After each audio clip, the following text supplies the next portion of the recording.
उम्मीद है आप तमाम लोग खैरियत से होंगे। पाकिस्तान को वर्ल्ड कप से बाहर हुए तकरीबन एक महीना हो चुका है और पाकिस्तान क्रिकेट में एक भूचाल आया हुआ है। उस भूचाल के कुछ वजूहत हैं। दो मसलों पे बात करनी है, एक सिलेक्शन कमेटी के ऊपर और दूसरा जो शाहीन के ऊपर पाबंदी की बात हो रही है उसके ऊपर। पहले सिलेक्शन कमेटी के ऊपर बात कर लेते हैं। Selection committee as we all know 7 members की कमेटी थी। उसमें से वहाब रियाज को कुर्बानी का बकरा बनाया गया है और जो दूसरा सिलेक्टर रिज़ाइन हुआ है, सैक हुआ है, वो अब्दुल रज़ाक है। अब इन दो के बारे में पब्लिक परसेप्शन ठीक नहीं थी। पूरी पब्लिक चाहती थी कि इसको सैक कर दिया जाए। Part of the reason is because जो सिलेक्शन तो गलत हुई थी, ये हर बच्चे बच्चे को पता था। और जो कि वहाँ रियाज का बहुत इन्फ्लुएंशियल रोल था इस सिलेक्शन में, और उसके बाद सीनियर मैनेजर की पोस्ट के साथ टीम के साथ किया, और फिर वहाँ पर डिसिप्लिन का भी इशू हुआ। और ये मोहसिन नकवी के बहुत करीब भी था और ये मोहसिन नकवी के ऊपर बहुत बड़ा टेस्ट था।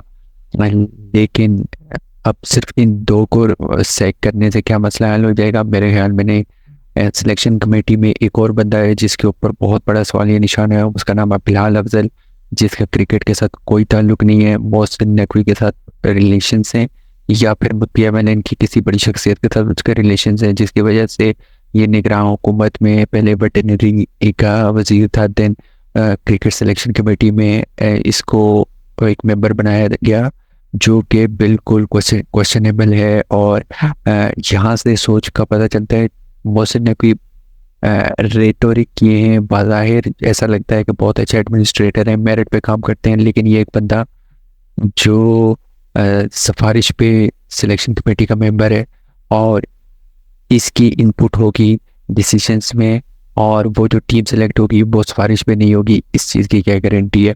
तो मेरे नज़दीक मेरा व्यू वहाब रियाज और अब्दुल रज़ाक की चेकिंग के ऊपर ये है कि ये पॉपुलर डिसीजन है। इसमें से मोहम्मद यूसुफ को और पूरी की पूरी सिलेक्शन कमेटी को फारिग होना चाहिए था, और ये मोहसिन नकवी ने एक पॉपुलर डिसीजन किया है, सारा ब्लेम गेम वहाब रियाज के ऊपर डाल दिया। अब दूसरी बात जो शाहीन शाह अफरीदी के बारे में आ रही है, वो ये है कि शाहीन शाह अफरीदी ने कोच मोहम्मद यूसुफ के साथ टूर पे बदतमीजी की, और बज़ाहिर एक रिपोर्टर ने ये बयान किया है कि बदतमीजी के बाद सारी टीम के सामने उसने माफ़ी मांग ली। और इस तरह का एक जो वाक़या था पहले भी हुआ था। हसन अली ने यूनुस खान के साथ बदतमीजी की थी और हसन अली के साथ कोई कार्रवाई नहीं की गई थी। अपनी इस बात को ज़हन में रखना है। अब हम आगे चलते हैं। अब गैरी क्रिस्टन ने रिपोर्ट PCB में सबमिट करवाई और PCB में रिपोर्ट हाईली कॉन्फिडेंशियल होती है। अब वहाँ से PCB ने उस पूरी रिपोर्ट में से सिर्फ वो हिस्सा जिसमें शाहीन की बदतमीज़ी का जिक्र था वो मीडिया में कुछ चंद लोगों के साथ रिलीज़ किया, और उन लोगों ने रिपोर्ट किया। उसके बाद ट्विटर में शाहीन FC और Babar FC means fan clubs बिल्कुल एक दूसरे के साथ toe to toe head to head जा रहे हैं, ट्रोलिंग जारी है।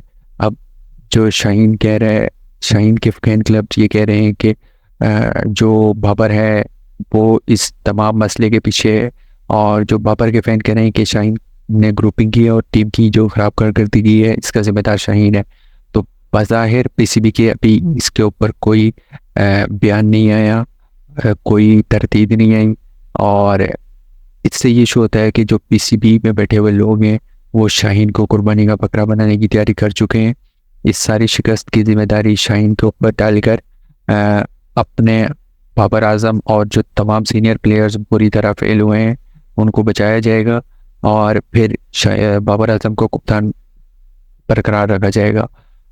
तो ये एक बहुत ही अनफॉर्चुनेट चौराहे पे पाकिस्तान क्रिकेट खड़ी हो गई है। अब इसका वे फॉरवर्ड क्या है?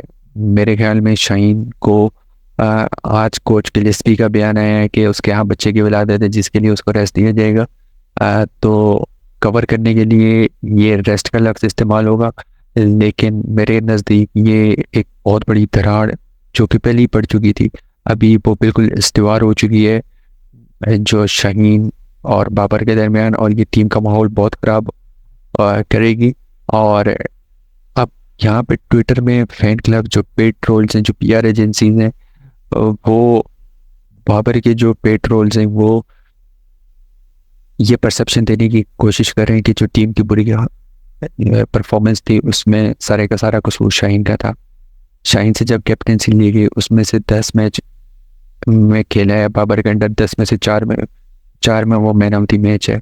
क्योंकि मैं मानता हूँ शाहीन अपनी पूरी पीक पे नहीं है, अच्छी परफॉर्मेंस नहीं दे रहा जो कि परफॉर्मेंस की उससे एक्सपेक्ट की जा रही थी, लेकिन फिर भी बाकी तमाम लोगों से वो बहुत बेहतर है।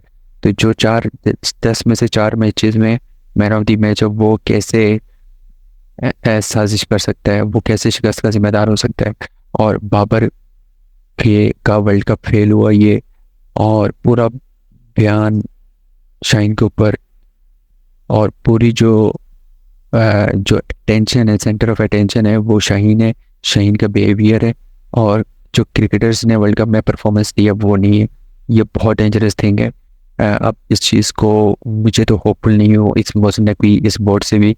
मेरे ख्याल में बाबर को कैप्टनसी से रिज़ाइन करना चाहिए, और शाहीन को भी कैप्टन नहीं बनाना चाहिए, किसी तीसरे बंदे को कैप्टन बनाना चाहिए, जो कि प्रोबेबली मोहम्मद रिजवान हो सकता है, या फिर ओडीआई में हारिस, और साउथ शकील हो सकता है। लेकिन साउथ शकील को पहले नायब कप्तान बना के 1-2 दिन के लिए, 1-2 साल के लिए उसको डेवलप करना चाहिए।